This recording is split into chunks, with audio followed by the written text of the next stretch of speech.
Humanity is a paradox of contradictions. On one hand, they are the most compassionate and helpful species the Zenti encountered. They risked their own lives and limbs when a stray neutron star drifted through our core worlds, wiping them out slowly. They launched ship after ship to rescue as many of our kind as they could, even when they themselves were dying by the thousands. We tried to tell them to go back, to save themselves, but they would not listen. Their commander refused any calls from our high command to turn his ships back, and the humans were loyal to their commander. We will never forget the words they sent to us when they received the transmission. We never leave our friends behind. They gave us a fair chunk of their space to house our refugees, while we got ourselves back onto our feet.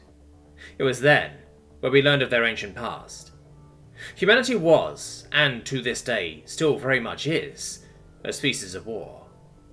It took a combined 4 world wars for humanity to finally curtail their bloodlust sometime in their so-called 20th century, and the near mass extinction and destruction of their own planet and fledgling colony, dubbed Mars. It shocked our most esteemed diplomats and trading partners within the Federation. How could a species with such bloodlust in their veins possibly curtail such a serious flaw within their own kind? Their answer? War games. Yes, war games. Not even the most depraved and insane of our kin could conjure something as insane as that mad concept of war games. The idea of entire colonies mobilizing to fight in these games was such a foreign concept that we had to check our data through our quantum computers. But to take it a step further, some of these colonies literally use live munitions and actual bloodshed for entertainment during such games. We had to censor most of the live broadcasts from our media. Of course, none of this madness could compare to their true nature. They have a saying that is quite similar to ours. We all have 3 faces. One you show the world, diplomatic and perfect. One you show your friends and family, somewhat close to the truth, but not quite. And one that you never show to anyone, save for yourself. And it's the truest reflection of who you are. The day the Krayan attacked, humanity took this to the extreme. The Krayan, struck with a bloodthirst that was comparable to some of the worst predictions we could conjure for any possible war of humanity. The burning of the many outer colonies that the humans said was met with both horror and anger, and a mix of fear.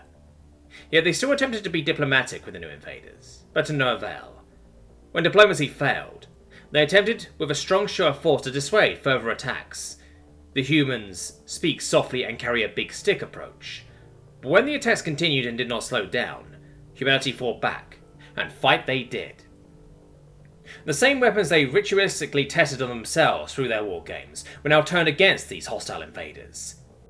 Incredibly, they did not start their fight with their most powerful weapons, but went with a slower burn approach, using light attack forces to probe the assaulting forces, while using their heavies to protect and guard more vital assets, in a show of remarkable restraint for such a warlike species.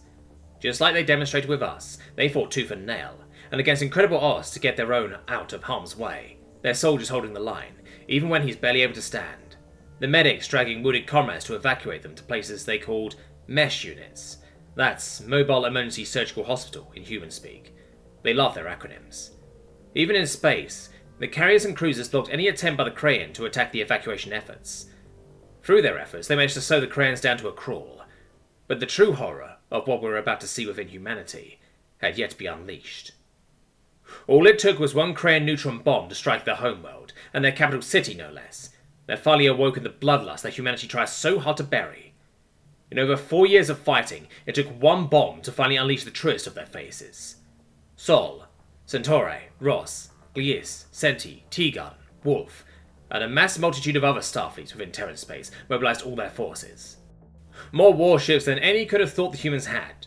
All were mobilized, and the exoplanetary expeditionary forces numbered in the hundreds of billions of volunteers signing up to fight. Hundreds of billions. The number staggered the Federation to the nines. Anyone before the war would have claimed you were telling stories if you gave that number. With their forces rallied, they charged into the heart of the Krayan invasion fleet. What followed wasn't a battle, it was a slaughter. Millions of soldiers were cut down by millions more humans. Thousands of starships were torn to shreds by thousands more. That day lives on in infamy as the slaughter of Pern 3519. Many would have thought it ended there. But humans, for humans, the assault and terror was where the humans would say it got personal. What took the Krayan 4 years to claim, humanity reclaimed it in less than 2, and 3 years more to assail and take over more than 2/3 of their enemy's territory, and within a month managed to take over the Crayan's homeworld and force them to sign a treaty of unconditional surrender. The cruelty that the humans displayed in those years was unparalleled. Planets that they regarded as too costly for the war effort to claim were glassed at unsuitability for anything more than mining colonies. Cities full of civilians burned by the millions. Crayan's soldiers cut down and torn to shreds by drug-crazed human soldiers. When it was over, there was barely anything left for the Crayan to call an Imperium, let alone used to make another war machine. The casualty count was astronomical and beyond compare. The Federation wanted to sanction the humans, were it not for what they did next. They turned their war machine industry into a machine of medicine and healing. The worlds that they destroyed, they re-terraformed. Cities they burned, they rebuilt. The sick and injured, they nursed and nurtured back to health. Their warships, which had previously been used to rain death and carnage down on their enemies, now turned to emergency relief efforts, ferrying supplies vital to their efforts. A complete paradox of what they had done before. It was a hotly debated topic after the Human-Crayan War, whether the Terran Confederation should be allowed on its Security Council, but the motion was narrowly won, if only to hopefully keep the humans in check, as vain of a hope that is. As I said in the beginning, humans are some of the most compassionate and helpful species that one could meet. They are also some of the most ruthless, bloodthirsty and cruelest of species that the Xanti has ever encountered. The paradox that they have displayed to us all is one that one would be wise to dare not test. Us Xanti becoming trading partners with humanity gave us the opportunity to study their history and their nature without any bad blood spilt, and taught us a valuable lesson, that which the Crayan paid for with oceans of their own blood. To make a long report less long, the biggest takeaway anyone should get is this.